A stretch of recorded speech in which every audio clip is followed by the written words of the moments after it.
Feliz sábado! Que bom estarmos reunidos nessa manhã de sábado para adorarmos a Deus.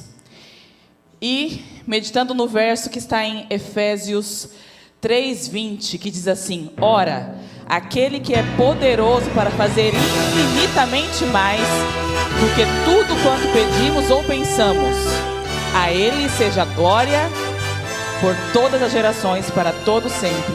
Amém. Amém? É esse Deus que nós vamos adorar agora.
Seguir Jesus é sempre um privilégio. E cada um de nós tem a opção, porque Ele nos dá esse direito e esse privilégio da opção. Hoje nós celebramos a opção que o Reagan fez de seguir a Jesus. Que ele continue sendo abençoado, guiado, protegido, guardado e acompanhado por cada um de nós. Por isso, nesse instante, nós vamos cantar ao Senhor Jesus, porque é a Ele que nós queremos seguir.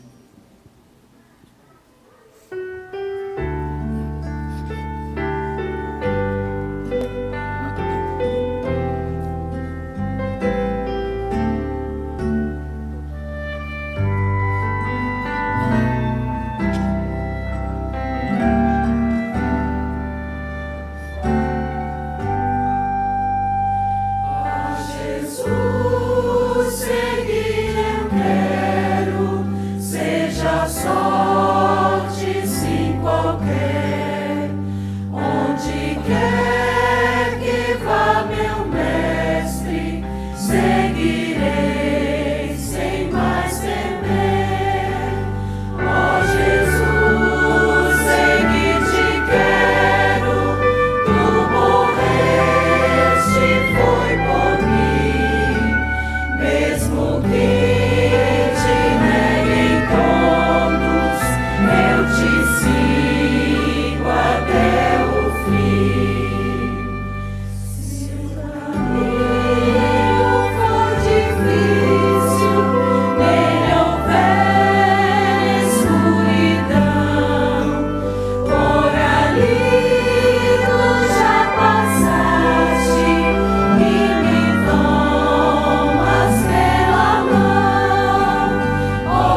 Pode se assentar. Mais uma vez, feliz sábado.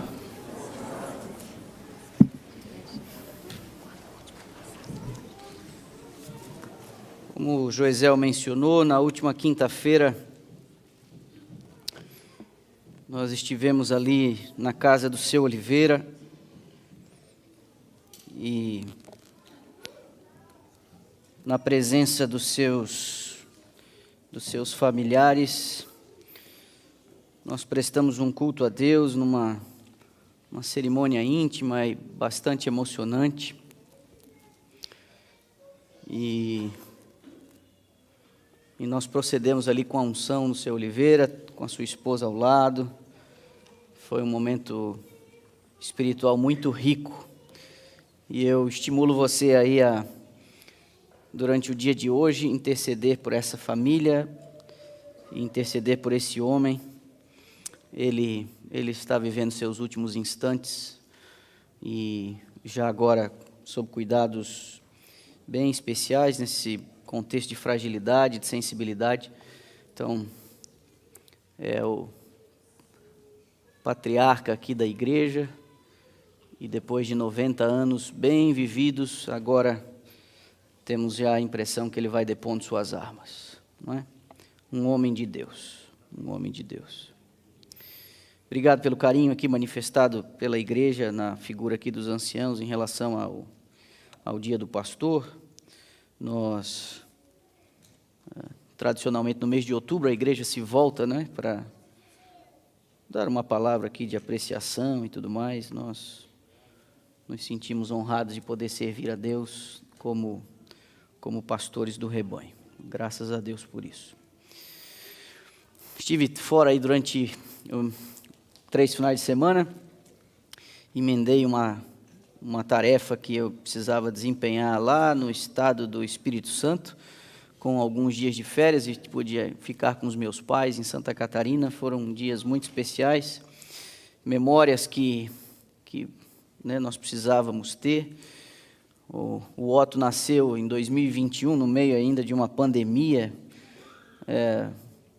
Nos vimos impedidos aí de levar o irmão até a maternidade, aquela coisa toda que alguns de vocês devem lembrar. Também por não termos a família perto e, né, nasceu e sem os paparicos de vô e vó por perto. E também estávamos impedidos de deixar os Estados Unidos naquela época, não podíamos sair do país. Então, a ida do Otto comigo na casa dos meus pais nessas 2 semanas foi realmente muito, muito especial. E vê-lo ali interagindo com os meus pais, já com a idade que tem, foi muito rico para nós, como família. Num dos dias em que eu estive com os meus pais, eu precisei ir a Porto Alegre para atender ali uma necessidade, e acabei lá me encontrando com 3 pessoas, e fiz ali, não diria 3 visitas, porque acabei me encontrando com eles em lugares marcados, assim, não é? Mas eu tive que tomar a decisão naquela semana se eu iria com o Otto comigo ou não. Eu fui de carro, Florianópolis a Porto Alegre. Nós estamos falando aí de um pouco mais de 500 quilômetros, quase 600 quilômetros de onde eu estava até a capital do Rio Grande do Sul. E aí acabei decidindo que eu iria sozinho, combinei com o Otto no dia anterior: olha, eu vou sair, você vai estar dormindo, quando eu voltar você vai estar dormindo, mas depois de dormir a próxima noite, quando você acordar eu estarei ali, não é? Então eu saí bem cedinho, 4 horas da manhã, cheguei lá um pouco antes do meio-dia, atendi ali as 3 situações que eu precisava. Quando deu 4 horas da tarde, eu saí de Porto Alegre e voltei para a casa dos meus pais, chegando ali bem próximo da meia-noite. Só que no meu caminho de volta, enquanto eu dirigia, já era noite, ficou muito vívido, muito claro assim na minha cabeça a promessa que eu fiz para ele quando eu combinei, né? Eu disse para ele assim: ó, quando você acordar, eu vou estar do seu lado. E eu confesso a você, me pareceu terrível a ideia, só de imaginar, de que uma coisa pudesse acontecer comigo no caminho e eu não cumprisse a minha promessa de estar ali quando ele acordasse, né? Até o nascimento do meu primeiro filho, a morte para mim era uma coisa, apenas uma coisa natural a todos nós, e sempre entendi que as pessoas têm o seu momento, independente da condição que vão e que descansam, né? Mas depois que virei pai, eu adquiri a sensação de que eu não tenho mais o direito de morrer, pelo menos até que eu tenha cumprido a minha missão, até o ponto que eu deva cumprir a minha missão, não é? Então, depois que eles nasceram, eu dirijo de uma forma diferente. Quando vou em alguns lugares aí passear, fazer umas trilhas, e tem cachoeiras, e quando a gente vai ao Costão, ou lá em Santa Catarina, na praia, eu costumava pular de alguns lugares para mergulhar e tal, e aí eu já fico com um receio de que algumas coisas que eu costumava fazer, eu já não posso mais fazer, porque eu preciso voltar para casa no final do dia. Não sei se você tem essa sensação semelhante, né? Esse é um sentimento de um pai limitado, imperfeito, que também não tem controle sobre a própria vida e existência até certo ponto. E eu imagino que esse também seja um traço paterno bem comum a todos nós, não é? Na manhã desse sábado, eu imagino que nós vamos examinar os sentimentos de Jesus em um momento específico, com os seus discípulos, com sua igreja, com seus amigos. E eu espero que isso, de alguma forma, estimule você e de alguma forma, o inspire, o ensine. Então, vou convidar você a abrir o Evangelho de Mateus no capítulo 16. Esse será o nosso ponto de partida nessa manhã de sábado especial.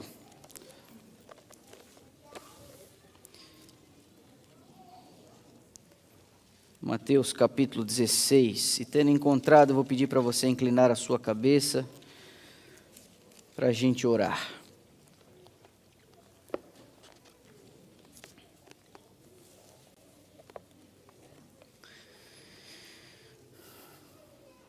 Amantíssimo Deus e Pai celestial, nós estamos com a Tua palavra aberta diante de nós, e neste momento, humildemente nós pedimos o Teu auxílio.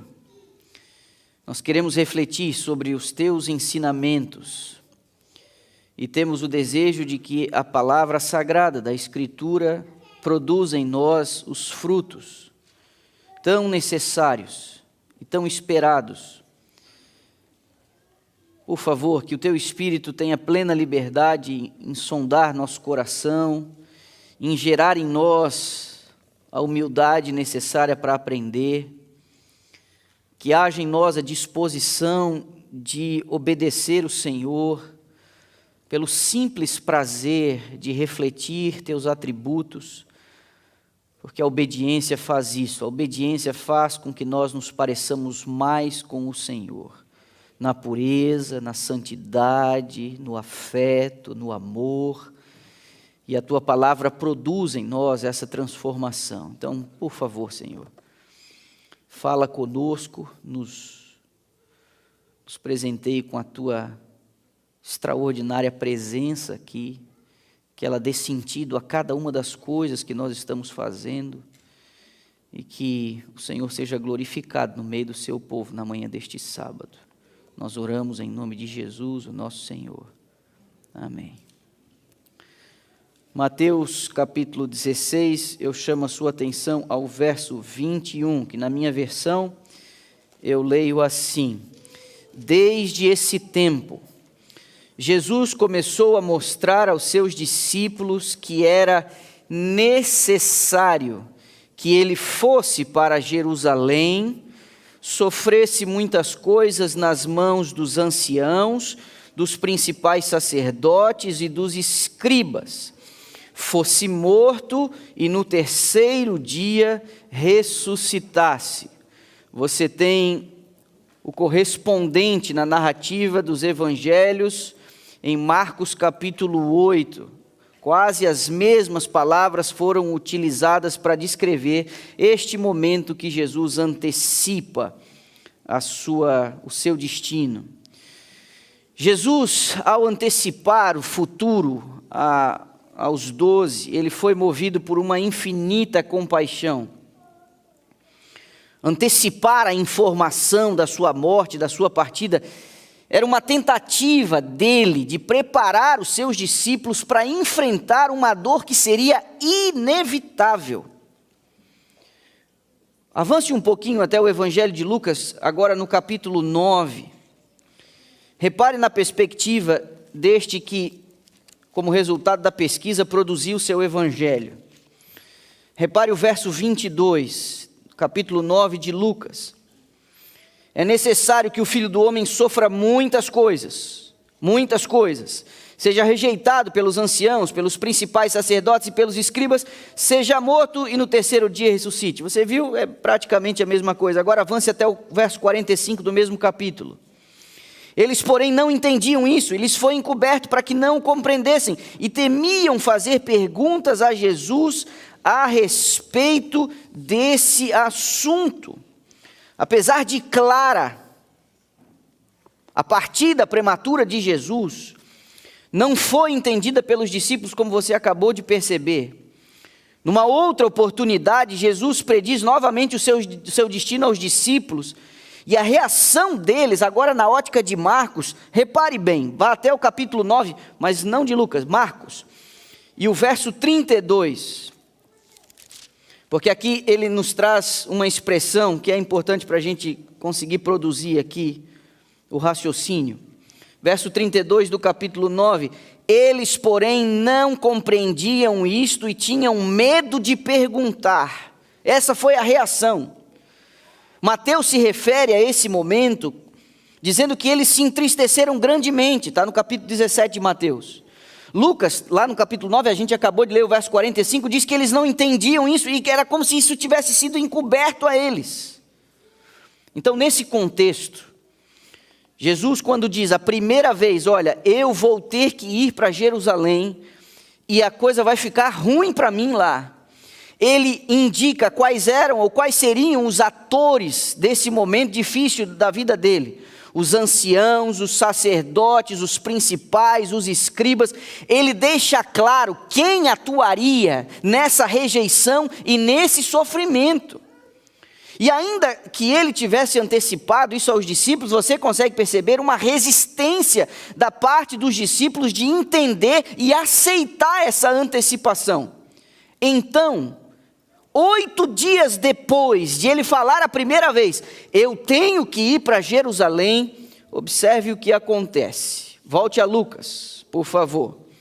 Capítulo 9 lá. Os 3 evangelhos, eles vão situar esse evento no mesmo contexto, na mesma sequência. Por alguma razão, entre os 12 que ouviram essa antecipação de Jesus sobre o seu destino, 3 deles Jesus separou num canto e eles foram selecionados para testemunhar uma visão extraordinária. Você conhece eles são Pedro, Tiago e João. E eles acompanham Jesus na intimidade da sua comunhão com Deus no alto de uma colina.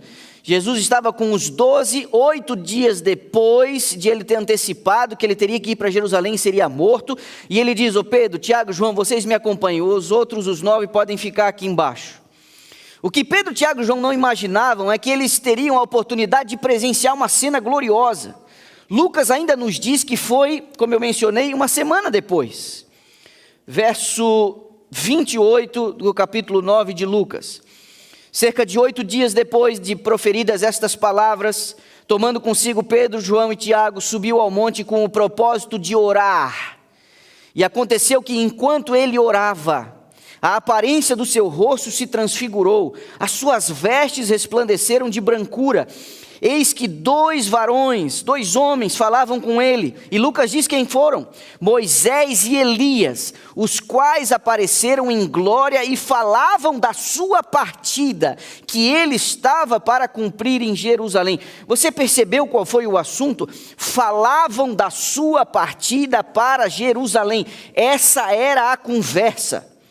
Os discípulos precisavam entender, a despeito de todas as suas expectativas, que a morte de Jesus estava nos planos do Pai, que tudo cumpria um propósito mais elevado, muito além das ambições de Pedro, Tiago, João e dos demais, de toda a nação. Mesmo depois disso, como já dissemos, Lucas ainda registra que eles não entendiam. Eles não entenderam. Olhe para mim.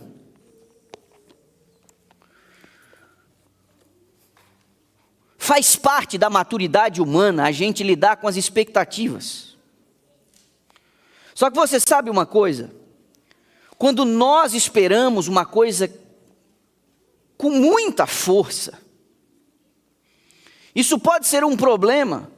Porque quando uma expectativa ela não é atendida, ela gera uma frustração e um efeito contrário e proporcional à vontade que aquilo acontecesse.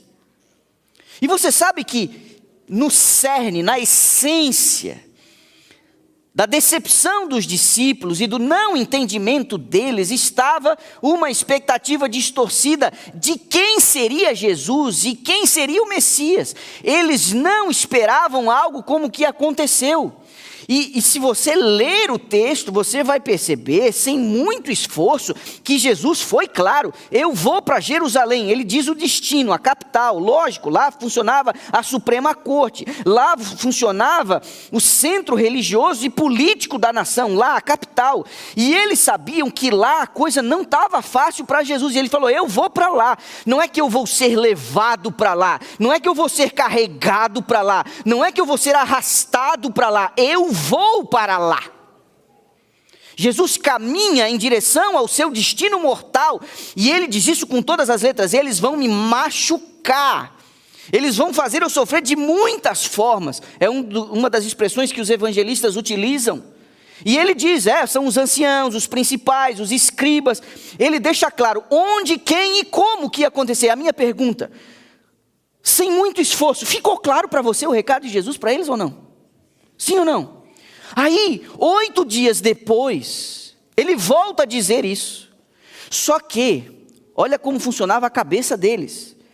Deus, o Pai, vai fazer uma intervenção. Essa intervenção, ela tem alguns objetivos, e um dos objetivos é reforçar na cabeça deles que aquilo que Jesus disse que aconteceria com ele, estava dentro do plano que eles tinham estabelecido.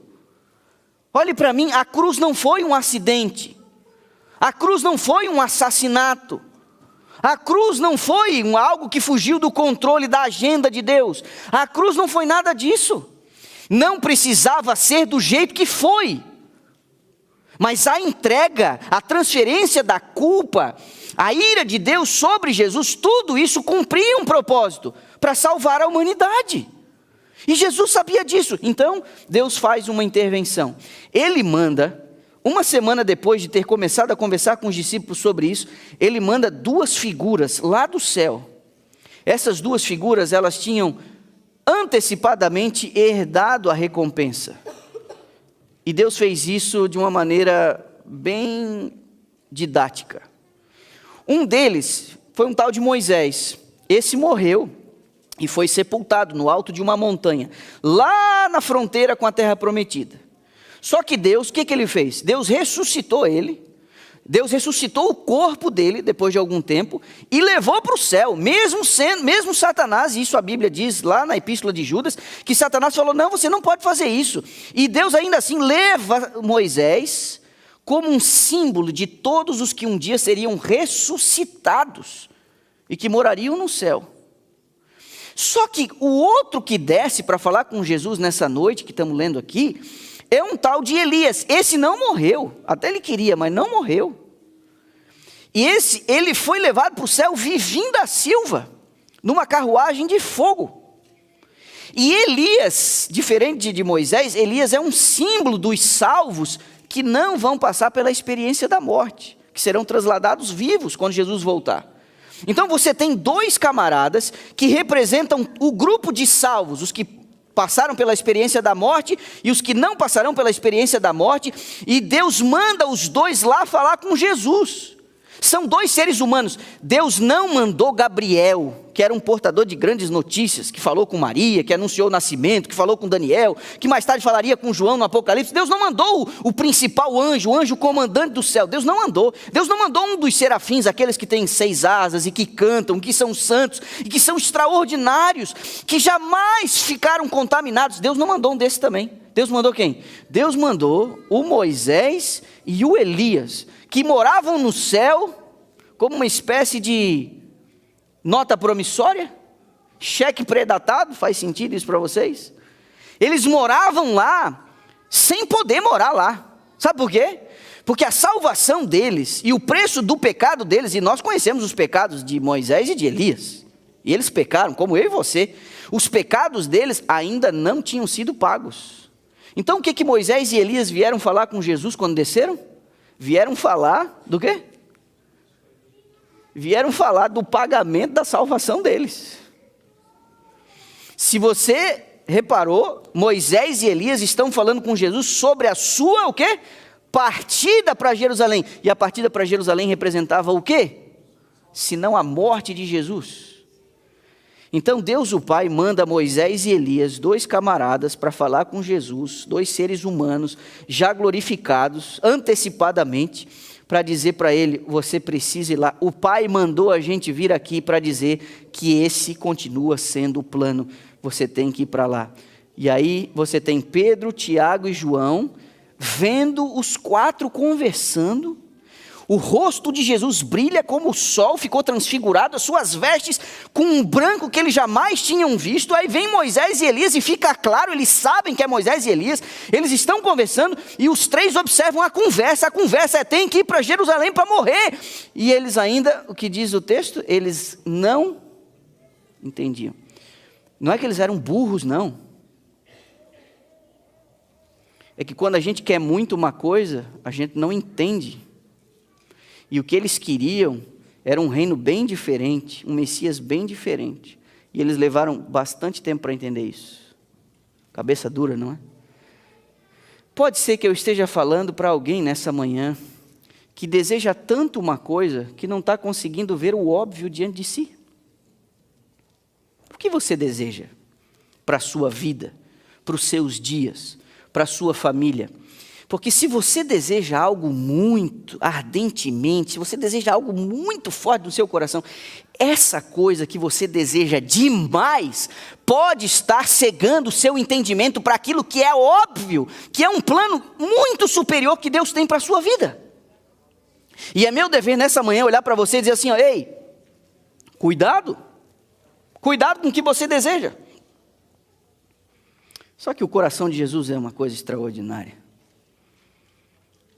Observe o verso 51 do mesmo capítulo 9 de Lucas. Depois dessa visitinha de Moisés e Elias, depois de ter falado 2 vezes com eles sobre o assunto, olha o que Lucas coloca no seu evangelho, ele é o único a fazer isso nesses termos. Aconteceu que ao completarem os dias em que ele deveria ser assunto ao céu, manifestou, está falando de Jesus, no semblante, a intrépida resolução de ir para Jerusalém. Intrépida resolução é o que Lucas diz. Você vê a coragem de Jesus para enfrentar o seu destino. Mas ainda que ele estivesse pronto e determinado a enfrentar a morte, Jesus conhecia a fragilidade dos discípulos. O que nos leva ao ponto-chave da mensagem de hoje. Jesus toma a Santa Ceia com os discípulos, sabendo que em algumas horas os seus amigos estariam privados da sua presença. Então um assunto ganha destaque nessas palavras de despedida. Eu vou pedir para você ir a João capítulo 14. João capítulo 14. E eu chamo a sua atenção aos versos 16 e 17 do Evangelho de João capítulo 14. Eu rogarei ao Pai, e Ele vos dará outro Consolador, para que fique convosco para sempre, o Espírito da verdade, que o mundo não pode receber, porque não o vê e nem o conhece, mas vós o conheceis, porque habita convosco e estará em vós. A promessa de Jesus, de que estaria para sempre com a sua igreja, é garantida na pessoa do Espírito Santo. Repare o verso 26. Mas aquele Consolador, o Espírito Santo, que o Pai enviará em meu nome, esse vos ensinará todas as coisas e vos fará lembrar de tudo quanto vos tenho dito. Verso 26, mas agora do próximo capítulo do 15. Quando vier o Consolador, que eu da parte do Pai vos hei de enviar, aquele Espírito da verdade que procede do Pai, ele testificará de mim. Próximo capítulo 16, o verso 7. Se eu digo a verdade, convém-vos que eu vá, porque se eu não for, o Consolador não virá a vós, mas se eu for, eu vou-lo enviarei. Sabe o que nós vemos depois desse jantar na quinta-feira à noite? É algo de suprema importância. As palavras de Jesus, as palavras que ele escolhe utilizar, elas revelam os seus sentimentos, a sua ternura, o seu cuidado. Então repare o verso 18 do capítulo 14. Ele disse assim, não vos deixarei órfãos, eu voltarei para vós outros. Olhe para mim. Ele disse, eu não vou abandonar vocês. Isso é uma coisa extraordinária. Nessa promessa, Jesus colocou ao nosso alcance os ilimitados recursos da sua graça. Jesus sabia que com a derrota de Satanás, que aconteceria dali a algumas horas, o mal que vinha se acumulando por séculos, ele viria com toda a sua fúria, mas através do Espírito Santo, esse poder do mal seria resistido. Nós precisamos lembrar que desde o dia de Pentecostes até hoje, o Consolador tem sido enviado a todos aqueles que se rendem inteiramente ao Senhor e ao seu serviço. Meus irmãos, o tempo não alterou a promessa que Cristo fez ao partir. Ele enviaria o Espírito Santo como seu representante. Eu não deixarei vocês sozinhos. É possível que nessa manhã eu esteja falando para alguém que se sente só. Deixa eu dizer uma coisa para você. Os teus sentimentos podem estar te traindo. E eu afirmo isso com a máxima e a absoluta certeza. Se você anda se sentindo só, se você não percebe a presença de Deus perto de você, os teus sentimentos estão te traindo, porque Ele disse que não deixaria você sozinho. Não vos deixarei órfãos. Essa promessa, ela é fiel e ela é verdadeira. Você nunca, em nenhum momento, ficou privado da presença de Deus perto de você.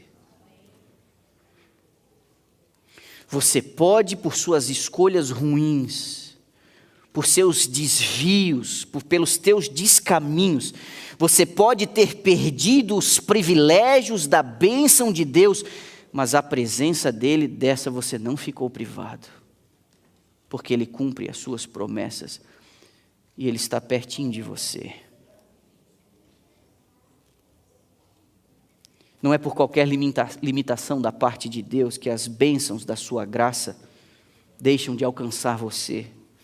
Se essa promessa da presença do Espírito Santo, você não a ver cumprida como ela deveria ser, é porque ela também não tem sido valorizada como deveria ser.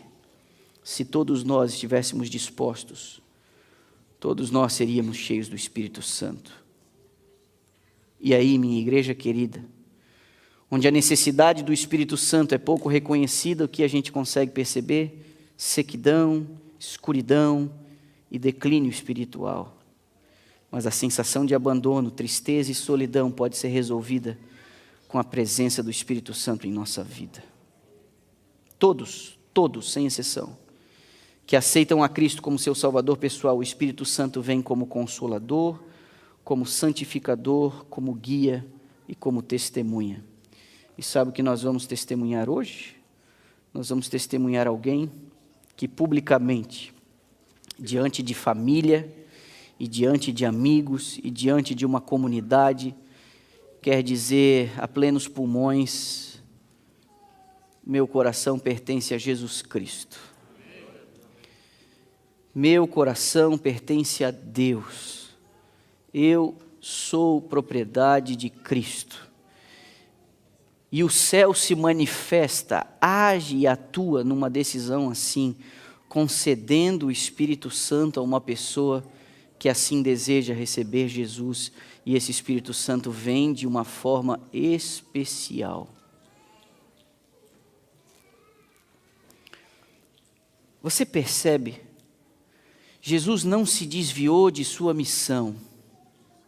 Ele quis antecipar aos seus discípulos o seu destino, tentando preparar eles para esse momento horroroso que seria a sua morte, a sua traição. E quando o momento estava para chegar, e quando ele estava para ser separado efetivamente dos seus mais amados e próximos amigos, ele fez uma promessa. Ele disse: vai vir alguém como eu para cuidar de vocês. Eu vou precisar subir para cumprir a outra parte do meu trabalho. Ele subiria para interceder por mim e por você na corte celestial. As nossas orações, elas não mais chegariam lá desprovidas de um pagamento. A partir da cruz, os méritos e a justiça de Jesus atuariam em nosso favor. Nós, à direita de Deus, demonstrando o favor, nós teríamos alguém que, segundo nós, foi tentado em todas as coisas e sem pecado. E a recomendação bíblica é: agora você chega lá com confiança. Porém, esse nosso discernimento para entrar na presença de Deus, para a gente se sentir amparado, para a gente entender que a gente não foi deixado órfão, essa percepção, ela é garantida pela presença e pela atuação do Espírito Santo na nossa vida. E foi isso que Jesus garantiu antes de partir. E foi movido por profunda compaixão. Perceba, ele toma a ceia com os discípulos, ele faz a última refeição dele na terra. E a preocupação dele não é nem consigo. Ele está preocupado com seus amados discípulos. Então olhe para mim aqui. Quando você desesperançado, sozinho, traído, solitário, estiver lidando com as tuas angústias e os teus problemas, você precisa entender que quando Cristo estava vivendo o seu pior momento, ele pensava nos seus amigos, e eu e você estamos representados naqueles 12. Eu e você estamos representados naqueles 12. E a promessa que foi feita aos 12, essa promessa cabe a nós. Quando ele diz: eu não vou deixar vocês órfãos, e ele falou isso para eles, ele está dizendo isso para nós. Quando ele diz: alguém semelhante a mim vai cuidar de vocês, ele está dizendo isso para nós. Isso é nosso.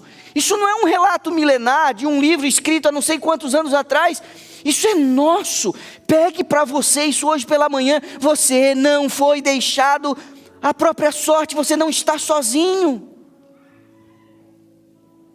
E parte desse negócio, da relação com Deus, parte disso, é que quando nós atingimos um nível de entendimento e de maturidade na relação com Deus, nós selamos o nosso compromisso com Ele. E o que nós vamos ver hoje pela manhã é exatamente isso. Alguém que está dizendo, com um monte de testemunhas, que agora pertence a Jesus Cristo. Então o que eu vou pedir para que você faça nesse momento,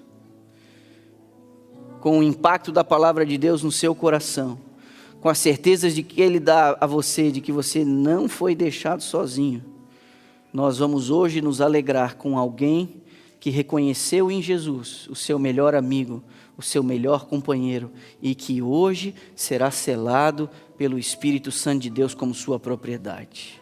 Então o que eu peço é que você aguarde alguns instantes e que você cante conosco nesse momento, enquanto vamos nos dirigir àquele recinto onde vamos presenciar o sepultamento e a ressurreição de uma nova vida na pessoa de Jesus Cristo.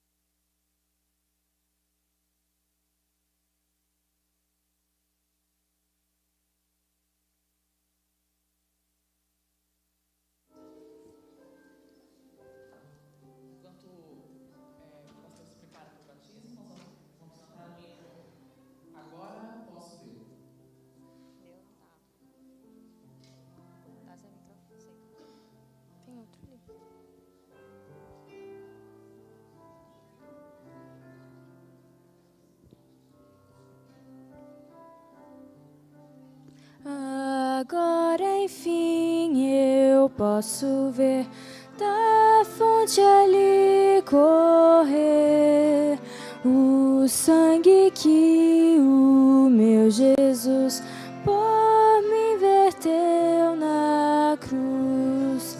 A fonte sim de vida e amor que vem tirar o mal e a dor. Oh, graças mil ao bom Jesus que a vida deu por mim na cruz. Que nova luz, mudança e paz no coração se faz. O antigo ser corrupto e vil não mais se mostra hostil. Ó fonte sim de vida e amor que vem tirar o mal e a dor. Oh, graças mil ao bom Jesus que a vida deu por mim na cruz. Andando estou à luz do céu, perdão se deu ao réu. Justiça Cristo me altercou e agora salvo estou. Ó fonte sim de vida e amor que vem tirar o mal e a dor. Oh, graças mil ao bom Jesus que a vida deu por mim na cruz. Grandiosa graça revelou que em sangue derramou por toda a vida de cantar a redenção sem par. Ó fonte sim de vida e amor que vem tirar o mal e a dor. Oh, graças mil ao bom Jesus que a vida deu por mim na cruz.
Me ouvem? Parece que sim. Quantos aqui conhecem o Reagan? Muito bom. Tenho a impressão que ali, nós temos ali a sua família, certo? Cadê o pai e a mãe? Levante as mãos. O pai e a mãe. Pronto. Tem a irmã? A irmã? Está ali a irmã. Aquilo ali são primos, tios? Primos, tios. Tá bom. Vocês estão felizes de vê-lo aqui? Estão felizes? Estão felizes. Mi casa é sua casa.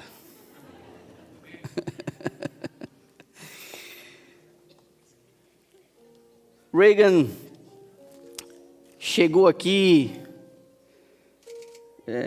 por uma iniciativa, do ponto de vista humano, uma iniciativa pessoal. Ele não foi convidado, ele não foi chamado, ele apenas, numa pesquisa, descobriu a gente e veio. E quando ele veio, e é um risco sempre quando aparece alguém aqui, é um risco, de a pessoa às vezes vir discretamente entrando por uma das nossas portas, se assentar ali e dependendo do temperamento, dependendo se é uma pessoa mais extrovertida ou mais introvertida, é um risco que a gente corre de uma pessoa entrar aqui, sentar, assistir e sair quietinha sem ser notada. Mas não foi o que aconteceu quando ele veio aqui. Ele foi abordado, foi desejado a ele um feliz sábado, foi convidado para almoçar, e uma espécie de amizade incomum surge.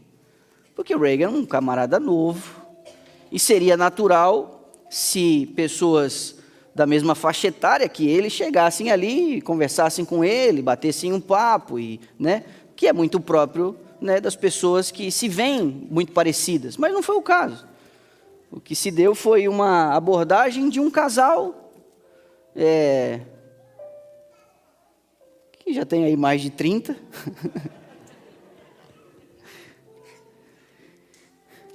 E uma coisa misteriosa aconteceu, e é bom que a gente saiba disso. Existem mistérios nas relações humanas, e eu estou usando essa palavra como um anacronismo, que nós, levando em conta o contexto espiritual, nós entendemos como a providência de Deus, porque Ele desperta em nós afeto, amor e afeição, e foi exatamente isso que aconteceu. Ele encontrou afeto e abrigo. Não que ele não estivesse em casa, porque tem um pai e uma mãe que o ama, mas nessa fase da vida, no auge da sua força e do seu vigor físico, quando todos os apelos de uma cultura, de uma sociedade dizem, aproveita a sua vida do jeito que você quer, fazendo o que você bem entende, o que ele via dentro de si era uma fome, uma sede da justiça de Deus. Você diz amém? E aí ele vem para uma igreja que não fala o seu idioma no seu serviço, no seu cotidiano, nenhum dos outros 2 idiomas, porque ele fala inglês e o espanhol, e ele aparece numa igreja, de língua portuguesa. Deve ser, aí eu pensei comigo, deve ser fã do Pelé, do Ronaldinho, alguma coisa assim. Também não era o caso. Mas você percebe como a providência vai conduzindo as coisas. E aí, justamente, o casal que percebe a presença e que já se sente de alguma forma conectado com ele, é alguém que poderia falar em sua língua materna. Um espanhol limpo, claro, não é? E eu não sei quantos de vocês, mas por meses, o Reagan, na hora da escola sabatina, ele estava ali na salinha da oração. Sabe fazendo o quê? Recebendo estudos bíblicos. 1 ano e meio. 1 ano e meio. Não é? E para mim sempre, quando passava ali, via pela janelinha, Ruth e Cláudio folheando aquelas páginas da Bíblia, e depois eles me dizendo as reações. Era como se em cada estudo, em cada tema, os mistérios do Evangelho que se abriam diante do Reagan, era como se ele estivesse vendo o mundo com lentes completamente diferentes, e havia momentos em que seus olhos se enchiam de lágrimas, ele botava a mão no rosto, como que dizendo, meu Deus, eu não acredito. Isso é bonito demais para ser verdade, não é? E só quem ministra um estudo bíblico e vê no coração de alguém que tem a sede da verdade bíblica, da vontade de Deus, para ver esse tipo de reação e como que isso produz em nós. Isso foi um negócio extraordinário.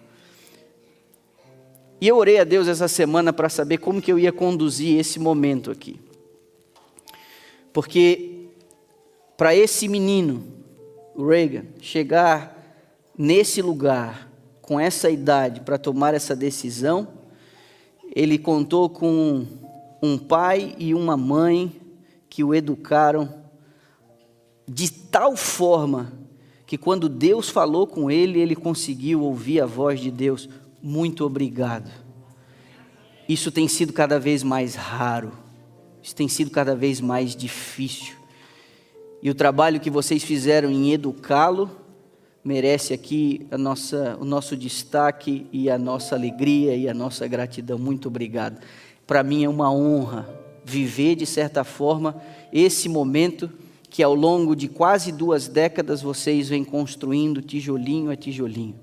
Um menino educado, um menino gentil, um menino que deseja fazer a coisa certa, mesmo quando não tem ninguém olhando. E deixa eu dizer a vocês dois, todas as vezes que ele veio aqui, ele honrou o pai e a mãe dele de forma extraordinária, se portando como um homem honrado. Parabéns para vocês. Parabéns para vocês. E nas minhas orações essa semana, nesse ponto que eu entro agora, eu pedi para que Deus me ajudasse a como colocar isso, sem que a gente não passasse uma ideia equivocada. Todos nós testemunhamos a perda da Ruth e do Cláudio, do seu filhinho há alguns anos. E Deus tem uma forma muito peculiar de lidar com as nossas dores. E eu vou dizer que a chegada do Reagan, ela de alguma forma, ela ajudou na cura, ajudou a amenizar a dor, a perda e a saudade de um filho. Nós somos adventistas do 7º dia e nós não cremos na reencarnação. Nós não cremos. Mas algumas vezes, na interação do Reagan com Ruth e Cláudio, nesses estudos, nessas conversas, os pais algumas vezes perceberam trejeitos do filho no Reagan. E é uma coisa que só quem está envolvido pode compreender e entender, porque é um jeito que Deus fala com a gente, com um sotaque só para a gente entender. Entenda, não existe nenhuma relação direta entre uma coisa e outra, mas é um jeito de Deus estar dizendo o seguinte: eu vou consolar a dor de vocês, colocando vocês para cuidar de um outro filho meu. Vocês estão percebendo? Nós encontramos alívio e consolo no serviço desinteressado ao nosso semelhante. Nós encontramos alívio das nossas dores quando a gente começa a cuidar dos outros. E esse rapaz, ele não veio para ser adotado por uma outra família, ele veio para ser parte de uma grande família. Meu amigo, vou fazer uma pergunta para eles que estão aqui. Quantos de vocês, membros dessa igreja, gostariam de manifestar o seu desejo e a sua aprovação em receber o Reagan como membro da Igreja Adventista do 7º dia de Dallas e Mundial pelo batismo? Quantos de vocês manifestam esse desejo? Olha só, que coisa incrível. Sabe, Reagan, o que acontece nessa cerimônia, essa água aqui, ela não tem nada de especial, tá? Nem tampouco esse homem vestido aqui com esse roupão preto também tem algo especial na sua mão, ou quem sabe uma fórmula mágica nas suas palavras, nada disso. Isso aqui é apenas uma manifestação de fé. Nós estamos reproduzindo aquilo pelo qual Cristo, Ele mesmo, se submeteu quando veio à terra. E nós estamos cumprindo um mandato bíblico, que é a aceitação da salvação e o perdão de pecados pelo batismo. A Bíblia diz: quem crer e for batizado será salvo. Você creu, você ansiou, você desejou, e aqui nós estamos hoje para proceder com esta cerimônia, certo? Quando eu tirar você dessas águas, 2 coisas acontecem assim, muito semelhante ao que aconteceu no batismo de Jesus. A primeira, você é admitido por Deus como filho dele, não por criação, disso todos somos, involuntariamente, mas você agora será admitido como filho por redenção. É um ato seu, É uma decisão sua. Você respondeu ao chamado divino e agora você é admitido. Em outras palavras, o seu nome vai constar no testamento. Você agora vai ter direito à herança que ele prometeu. Faz sentido? Segunda coisa, quando Cristo é batizado no Jordão, o Espírito Santo desce em forma corpórea, na figura de uma pomba. Você e eu, provavelmente nós não vamos ver nenhuma ave descendo sobre nós aqui. Até hoje eu estou esperando, nunca vi. Mas pela fé eu sei que você vai receber o Espírito Santo de uma maneira diferente e especial pelo batismo. Você não teria sido capaz de chegar até esse tanque não fosse o Espírito Santo trabalhando com você ao longo dos últimos anos, ao longo de sua vida, usando seus pais, outras pessoas, várias formas. Você não teria condições de chegar aqui sem o auxílio do Espírito Santo. Mas a partir de agora, é como se ele dissesse, agora você está pronto para ter mais de mim. E você vai ser selado pelo Espírito Santo. Minha pergunta, você quer ser admitido como filho de Deus e você quer receber uma porção especial do Espírito Santo? Sim. Claro que sim. Claro que sim. Está pronto? Vamos lá? Listo? Pronto. Pronto.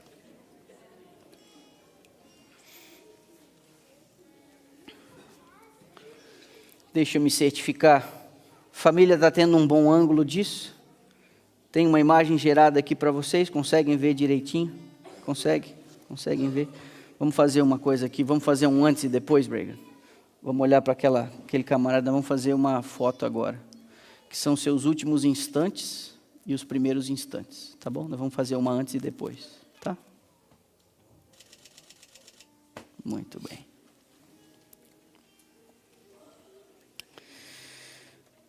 Amantíssimo Deus e Pai Celestial, que alegria a nossa, como tua igreja, teu corpo na terra, em testemunharmos ao longo dos últimos meses a transformação, a mudança, o crescimento do teu filho Reagan no conhecimento da verdade e da salvação.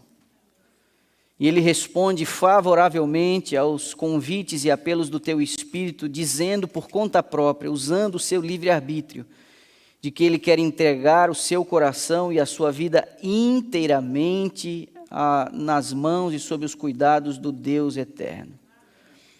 Diante dessa igreja, como testemunha, de sua família, dos seus pais, dos seus professores e dos seus amigos, ele responde ao teu apelo e para a remissão dos pecados. Eu, como ministro do Santo Evangelho, tenho a alegria, o privilégio de batizá-lo em nome do Pai, do Filho e do Espírito Santo.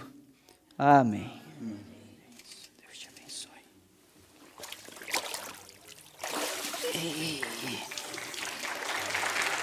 Lá.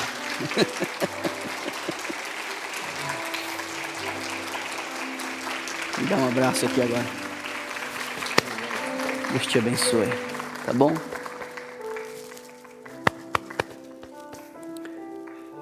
Você vai cair, é inevitável. Você vai se arranhar, não tem como evitar.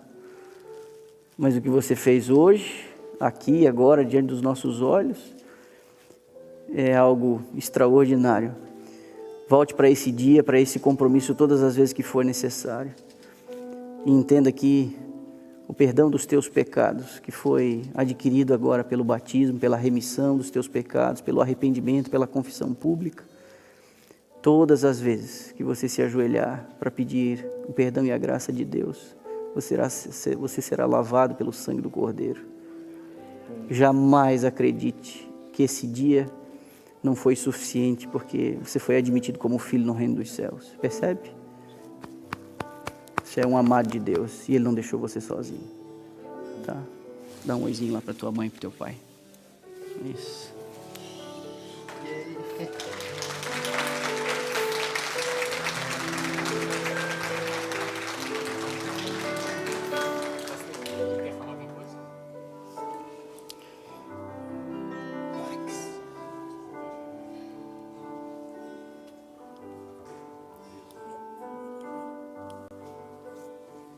Se você tivesse que resumir o teu sentimento agora, o primeiro recado de alguém salvo e redimido. Que você gostaria de dizer alguma coisa para a sua família ou para a igreja que está aqui reunida testemunhando isso? Hola iglesia, Eles estão te ouvindo. quiero agradecer a mi padre, a mi madre, a mi hermana, a la escuela sabática, todos que escuela sabática en español y al ministerio de oración y otros que han orado por mí y han hecho esto posible, que me han ayudado a crecer, me han motivado. También este logro ustedes también participaron en esto y ustedes también, este regalo también es para ustedes y ustedes me lo dieron a mí. Gracias a todos y estoy muy feliz de unirme a esta iglesia brasileña y ahora ser un nuevo miembro de la Iglesia Adventista del Séptimo Día. Você diz amém?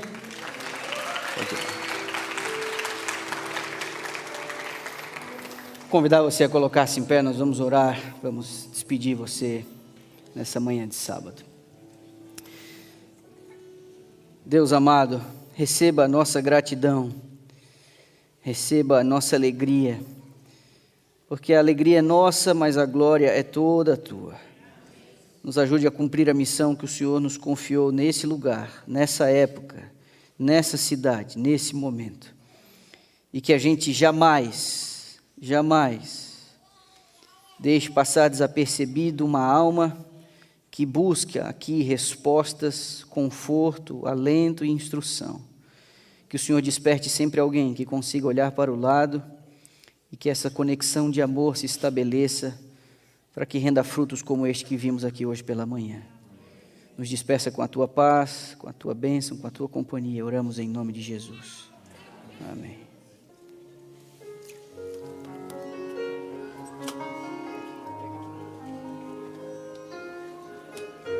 Quiero bautizar otra vez.